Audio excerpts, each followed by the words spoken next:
Saluto l'architetto Carlos Ferrater e subito gli domando.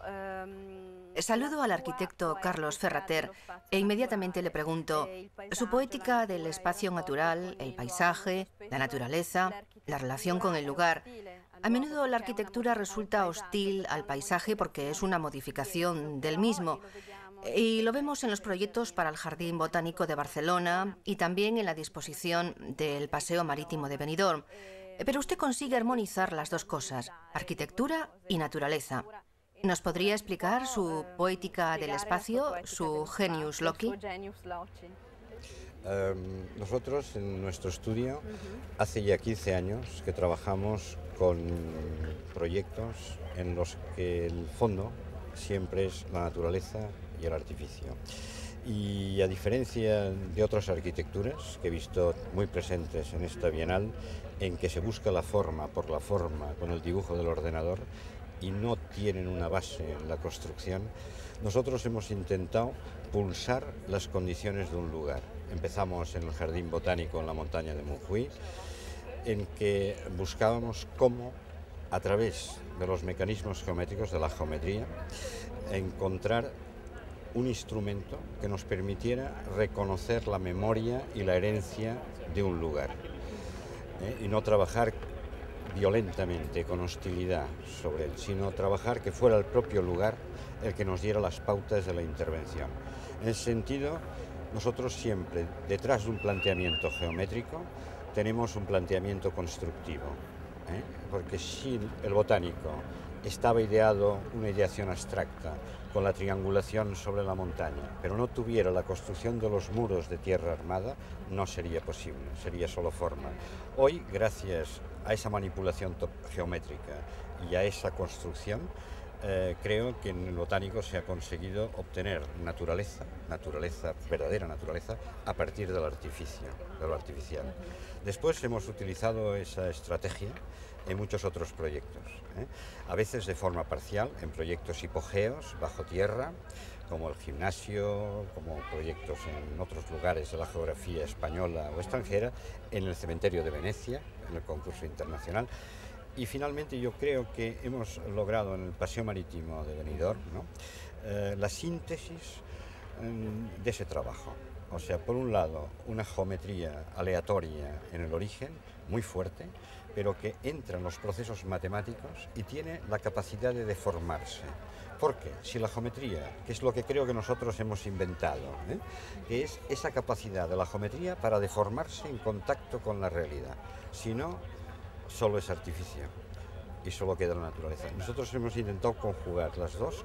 Yo creo que Benidorm consigue desde lo artificial absolutamente construir un lugar natural. ¿Dónde? En Benidorm, el lugar del turismo masivo, del ocio, de la especulación y tal. Generar espacio público, espacio para las personas, lugares para la gente y que tienen, yo creo, esa magia o genius loci, che è lo che hemos intentato sacar, ¿no? Que tu me preguntabas. Ha parlato di Venezia Sí. e ha parlato di Benidorm. Ha hablado de Venecia y de Benidorm. ¿Cuál es su relación con el mar? Estoy pensando en sus primeros proyectos en Gerona, pero también en los últimos en Menorca. ¿Qué relación tiene Ferrater con el mar? Sí, bueno, el mar ha sido para mí siempre un referente. Yo soy un navegante, navego a vela, hago regatas y he vivido siempre junto al mar, y el mar Mediterráneo generalmente. El mar es el plano horizontal, es el reflejo de la luz, es lo que da la vida, lo que da vida a nuestra civilización y de lo que vivimos.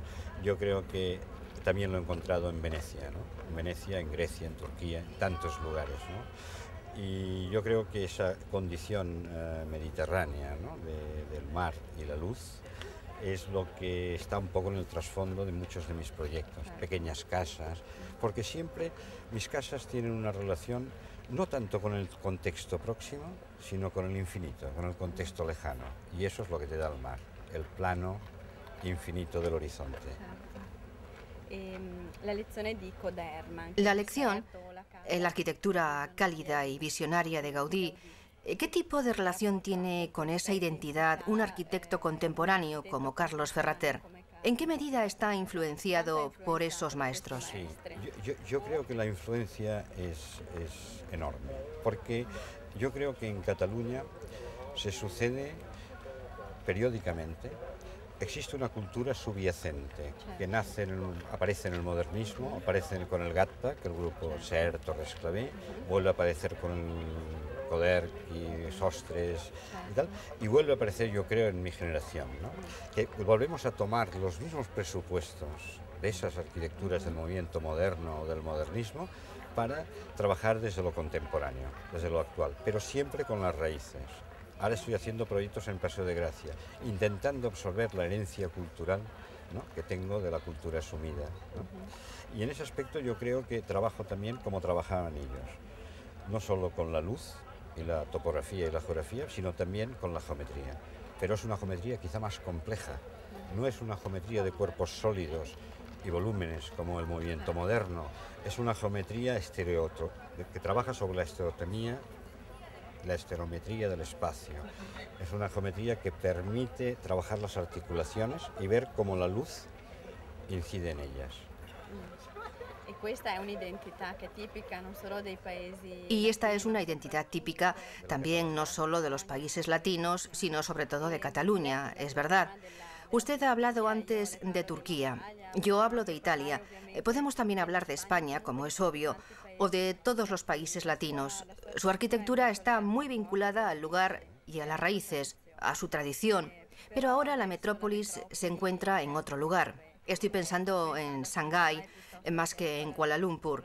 ¿Tendría o tiene problemas en transportar su composición arquitectónica a lugares como esos? ¿Y cómo lo haría? Questa è una demanda molto intelligente. Yo creo que hace unos años para mí habría sido muy difícil, pero actualmente en nuestro estudio lo que hemos entendido es precisamente eso, que en los lugares lo que hay que entender es cuál es su tradición cultural y su raíz histórica y su herencia, ¿no? Entonces lo que nosotros hacemos es, cuando no conocemos un lugar, y lo estamos trabajando en bastantes sitios del mundo, en este momento en un proyecto en la Laguna Veneciana, de una torre en la laguna, sí que estamos a punto de empezar, y lo que hacemos es pulsar a través de los planteamientos geométricos e intentar que el propio lugar nos dé las pautas de la intervención arquitectónica. Después buscamos los mecanismos constructivos que hacen posible esa transmisión, y a partir de ahí yo creo que es cuando nos hemos liberado y en este momento estamos en disposición, no sé, de trabajar en cualquier lugar, pero sí en muchos lugares que nos podamos llegar a comprender a través de la geometría y su cultura. Es muy interesante porque de ese modo es posible abrirse efectivamente a nuevos mundos de manera culta. No es un comercio. No el comercio, no lo banal, ni la búsqueda de la forma per la forma. Es la búsqueda de la identidad.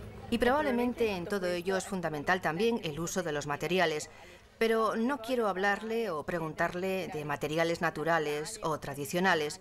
¿Cuál es su relación con estos novísimos materiales que hasta hace poco tiempo nadie hubiera imaginado que se habrían podido utilizar en arquitectura? Estoy pensando en el titanio, pero también en el plástico, por ejemplo. Bien, nosotros incorporamos materiales de nueva generación en nuestros proyectos, siempre y cuando eso esté en la raíz de la proposición arquitectónica, no por utilizar un material.